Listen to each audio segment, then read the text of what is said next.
Well, it's been another wet and stormy day across central and eastern Kentucky. Of course, not everyone's seeing the rain, and after it moves along, sunshine comes back out. Kind of a repeat of what we had during the day on Tuesday. Now, good news is the rain chances back off a bit.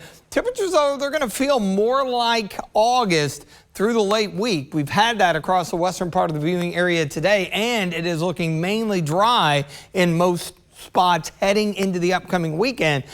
More good news for you. It looks like better storm chances, though, returning into next week. Viper radar definitely lit up, especially into eastern and southeastern Kentucky. Although here in the bluegrass region, there are spots where the rain is really coming down. Notice there, Winchester, that cell has really spiked up. A lot of lightning, maybe some small hail with it, down toward Fort Boonesboro, and then essentially south of Versailles and Lawrenceburg, down toward Nonsuch, east of Salvisa. Hybrids there across the southern part of Woodford County, eastern Mercer, and into parts of northwestern Garrett County.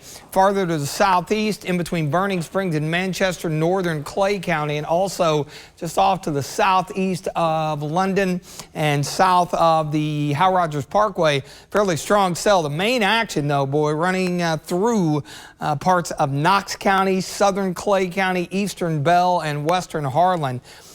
Pretty prolific lightning-making cluster there, along with some torrential rain. So we'll have to watch out for some minor flooding issues there.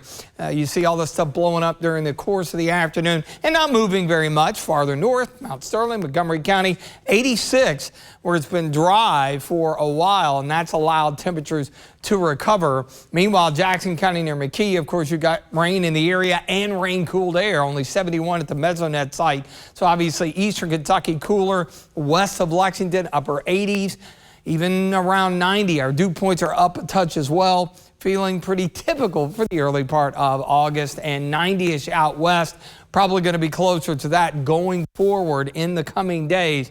That upper level energy responsible for help driving some of the storms again this afternoon, it will begin to shift eastward. So the activity we have out there now should begin to diminish toward the midnight hour overnight. Quiet, but watch out for some dense fog in spots, especially those areas that did receive rain. Upper 80s tomorrow, yeah, a spot or two isolated here or there, but the coverage should be much less. Yeah, it's going to be humid, but not off the charts like what we saw toward the end of July.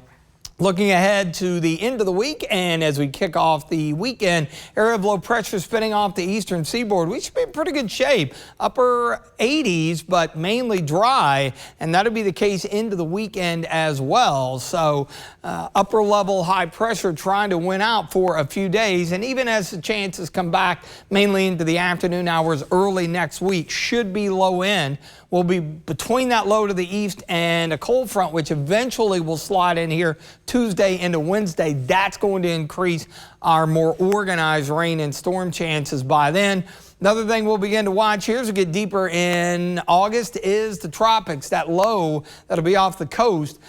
The National Hurricane Center watching that. Of course, you have Tropical Storm Dexter heading out to sea, and a tropical wave has formed in the central Atlantic that's got possibility of maybe making some noise a little bit later on in the period. But here in the short term, mostly clear after the storms. Patch fog late tonight, 66 coming up tomorrow. Mostly sunny, warm. Just a stray afternoon storm or two around. 87, the extended forecast here. Again, with less in the way of storm chances. That's going to allow temperatures to run back up toward the 90-degree mark. Not bad as we finish out the final weekend of summer vacation for a lot of students here in central and eastern Kentucky. Of course, Fayette County back a week from today. May have to take the rain gear along then, with highs in the mid-80s.